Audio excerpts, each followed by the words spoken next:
ভারতের ৫টি গুরুত্বপূর্ণ রাজ্যের বিধানসভা নির্বাচন হচ্ছে। তামিলনাড়ু, কেরালা, আসাম, পশ্চিমবঙ্গ ও পুদুচেরি। এদের মধ্যে পুদুচেরিকে পুরোপুরি রাজ্য বলা যাবে না, ইউনিয়ন টেরিটরি। সবগুলো রাজ্যেই ভোট গ্রহণ শেষ। শুধুমাত্র পশ্চিমবাংলায় ২৯ এপ্রিল দ্বিতীয় ও শেষ দফার ভোট গ্রহণ হবে। এরপর ৪ মে একযোগে সবগুলো রাজ্যের ফলাফল ঘোষণা করা হবে। বিধানসভায় ভোট হয় এই বিবেচনায় ভারতের রাজ্য সংখ্যা ৩০টি, যদিও এর মাঝে দিল্লি ও পুদুচেরি ইউনিয়ন টেরিটরি। তো এই ৩০ রাজ্যের মধ্যে বর্তমানে ভারতের প্রধান বিরোধী দল কংগ্রেস এককভাবে ক্ষমতায় আছে মাত্র ৩টি রাজ্যে, আর তাদের জোট ক্ষমতায় আছে আরও ৩ রাজ্যে। অন্যদিকে এককভাবে ভারতের ক্ষমতাসীন দল বিজেপির দখলে আছে ১৩টি রাজ্য, আর তাদের জোট আছে আরও প্রায় ৭টি রাজ্যের ক্ষমতায়।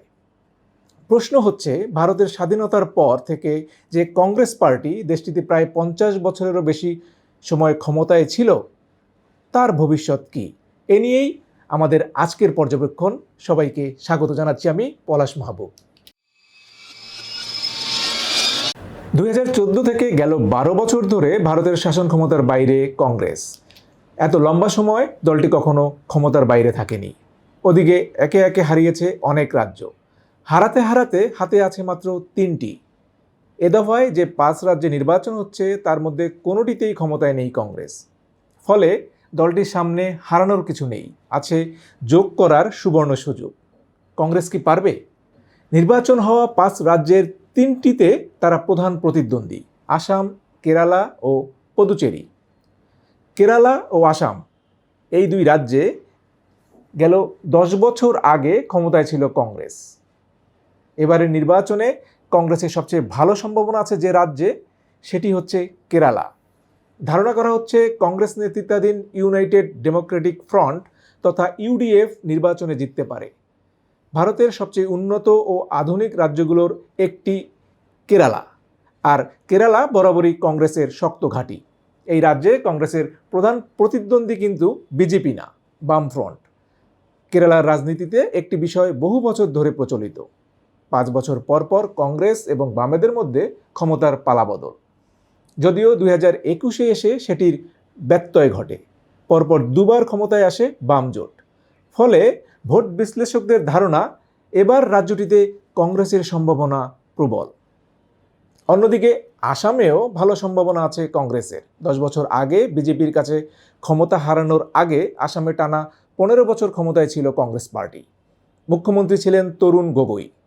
এবার তরুণ গগৈয়ের ছেলে গৌরব গগৈয়ের হাত ধরে রাজ্যটিতে আবার ক্ষমতায় ফিরতে চাইছে দলটি। যদিও কাজটা ততটা সহজ হবে না। কাটিকি টক্কর, অর্থাৎ হাড্ডাহাড্ডি লড়াইয়ের কথা বলছেন বিশ্লেষকেরা। ক্ষমতা ধরে রাখার জন্য বিজেপিও সব ধরনের চেষ্টা চালিয়েছে। নির্বাচনের আগে আগে কংগ্রেস থেকে দলটির শীর্ষ পর্যায়ের অন্তত ২জন নেতাকে নিজেদের দলে ভিড়িয়েছে।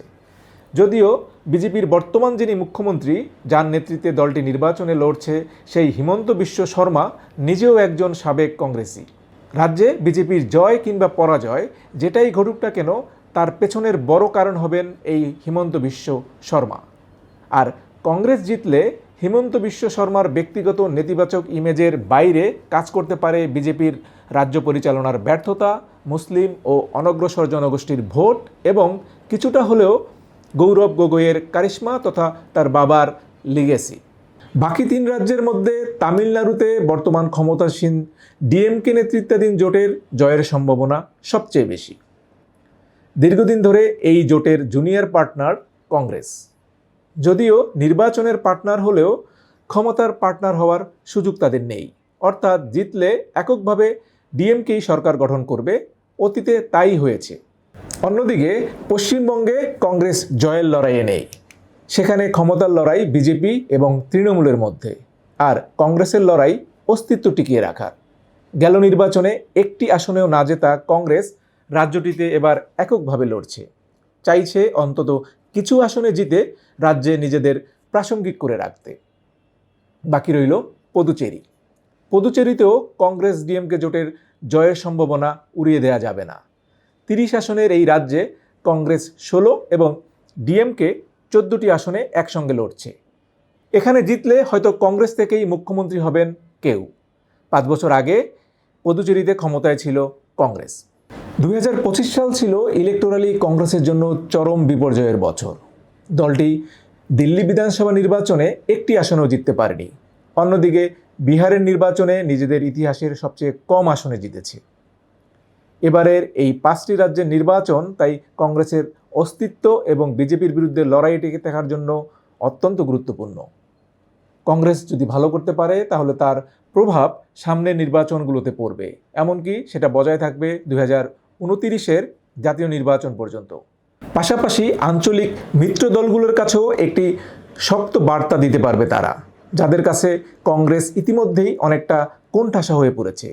আর কংগ্রেস যদি ভালো করতে ব্যর্থ হয় তাহলে তা শুধু কংগ্রেসের জন্যই না, পুরো ভারতের রাজনীতির জন্য হবে বড় দুশ্চিন্তার কারণ।